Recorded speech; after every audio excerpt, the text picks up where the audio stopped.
All right, it turns out you're not lazy, you're not unmotivated, you're just unconvinced that there's anything worth pursuing. And here's what happens often. People tell me, Hone, I don't have any money, I don't have any credit, I don't have any time, I have my 9-to-5 job, it eats up all my time, I have kids, I can't do anything, I can't do a deal, things aren't lined up for me to actually pursue creating wealth. So how is it, Hone, that I can actually become a real estate investor? So they put all of these things in front of them as if they need to have all of those things handled before they ever do a deal or even look at a deal. Well, here's what's interesting. If I gave them a deal, let's say I presented a deal and I said, here you go, here's the deal, and this is how you can do it, right? And I show them all of the ways in which they can do the deal. All of a sudden, despite not having money, despite not having credit, not having time, having a job, all of that kind of stuff, they become the person who knows how to line up everything that they need in order to get that deal done, because they look at the deal and they go, wow,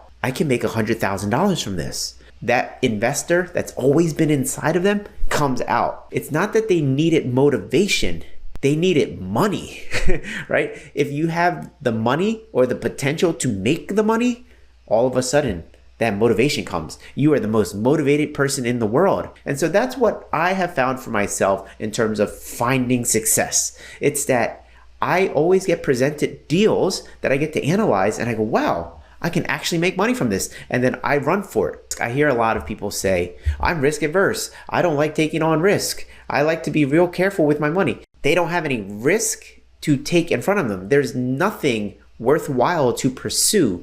I believe if they had that thing, that they would become this person that would take on oversized risk, outsized risk, because there's an outsized return. There's going to be like, oh, you need to take this little bit of risk, but you get to make 100 grand. All of a sudden, they're not risk averse. They're driven to take action because there's something worth taking the risk on. See the difference? You can find that reason to take risk. I believe you will. And when you take those risks, you then get the reward. I have this friend. He had a full-time job. He didn't have any money. He didn't have any credit. He was working all of the time. He had a whole family that he had to support.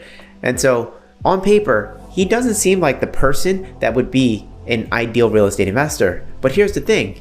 He was able to find a deal, and despite having all of those barriers, he was able to go do that deal because he saw the light at the end of the tunnel. He saw that he would be able to make the money, and by making the money, it being a possibility, he runs for it, regardless of what's in his way. I believe the same thing will happen to you. If you had that deal, you would find a way to get it done, despite whatever obstacle might be in your way. You can always come up with something. There is always a story for why you can't do something. But when you have something compelling enough to pull you towards it, none of that matters. And that's the coolest part. You get to become a real estate investor. So of course, what's the next logical question? But how, Hone? How do I actually do this? Great question. Do you guys have any idea how an octopus moves with its 8 legs? When it's trying to walk across the ocean floor, what it does is it sticks out one of its arms or legs or whatever you call them, right? He sticks out one of them.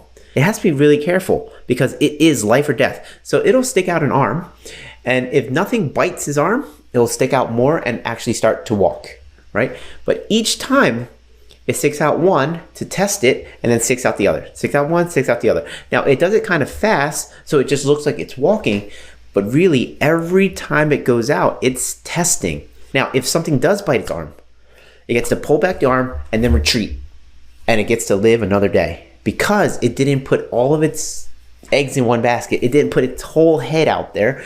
It didn't suffer from a devastating, life-threatening attack because it was real careful. How does that look for you? Let's say you use social media and you put out there your arm saying like, hey, I buy real estate. What you don't realize is somebody within your friends list might say, hey, I was thinking about selling my property next month. Would you be interested in taking a look? And you're like, oh my gosh, it worked. What was the risk here? Not much. And what if somebody bit your arm? What if they say, oh, you're not a real estate investor? What does that do? It just hurt your feelings, maybe? It's not a life-threatening risk. So you just put yourself out there a little bit and then let somebody say, hey, I have a deal for you. I have a property for sale. And then you go take a look. And because you're the first person to look at this property, you can negotiate a deal with that seller in such a way that they're like, okay, I don't even have to hire a real estate agent. You're the person I'm going to sell to. So all of a sudden, you've just orchestrated this deal, all because you took that little step, that little risk-free step, right? Well, it's maybe not completely risk-free because maybe your ego could have been bruised. But hey, I think that's worth the trade. Just getting a little ego bruise versus like having to not make that money, I take that trade all day long. If you figured out how to find that deal. And when you do find that deal, by putting that little social media post out there, all of a sudden, again, you become that different person. You become that real estate investor that now lines up everything that they need in order to get the deal done, regardless of all of the barriers that you put in front of you before. So about 20 people arrive at her house interested in buying her property. She must have called everybody she knew who was a real estate investor. She called every sign that she saw that says, hey, I buy houses. And about 20 people came to an open house that she hosted. So I needed to win this deal in a slightly different manner. So what I did instead of what everybody else was doing was I sat down next to her on her couch and literally talked about her dog. Not her house, not the windows, not the kitchen, nothing. I talked to her about her dog. Every other real estate investor would come in and they'd like look at the lights and the walls and this and that, and they had their little notepad or whatever. They didn't even bother to say hi to her sometimes, right? So they're just looking for a deal. So I'm sitting there talking to her. I'm even joking with her, saying like, look at all these people, look at what they're doing, right? And we're just poking fun at them. So it's like me and her versus all of them. Well, eventually the day has to end and I have to get up and leave. And at this point, everybody's giving her their bid, right? And so I give my bid on a little piece of paper with my phone number and name, and I leave. Sure enough, she calls me back. And here's what's interesting. She calls me back and she says, Hone, even though you didn't come in as at the highest number, we still want to sell to you. Surprise, surprise, right? I'm able to get a real deal simply because I'm more human than the rest of them. I was hanging out with her and talking about the things that she loved and cared for. And then she wanted to work with me because we created that bond. So in real life, you can create deals that way. That's one strategy that I used. Another strategy that I used was allowing a person who wanted to move to Florida. I let them stay at their house while they were shopping for the next house. I bought their house, I let them stay there, and then they were able to buy their next house with the money that they got when they sold me their house. They call this a lease back. That's what I did for them as a real estate investor. I can be creative like that. And because I was able to do that for them, they were willing to sell the property to me at a lower price. So I'm able to get a really great deal because I was able to provide value. So for all of you out there thinking like, Hone, how do you get properties at such a discount? Why would anybody sell you a property at a discount? It's because of the different intangibles that maybe you don't see. By giving them their ability to be flexible with their time, with their timeline, and buying a house when it's appropriate for them later, what investor would do that for them, right? Not many. I gave them the flexibility to actually be able to do what they're trying to do. And that's just two different ways so far of how you can get really great deals.